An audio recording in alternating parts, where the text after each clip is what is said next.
بسم الله الرحمن الرحيم. تبت يدا أبي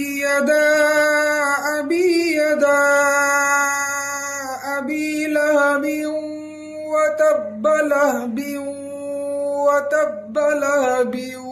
وتب ما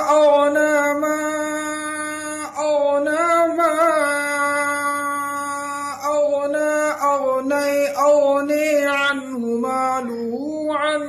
ماله وما كسب. سيصلى نارا ذات لهب وامرأته حمالة الحطب في جيدها حبل من مسد.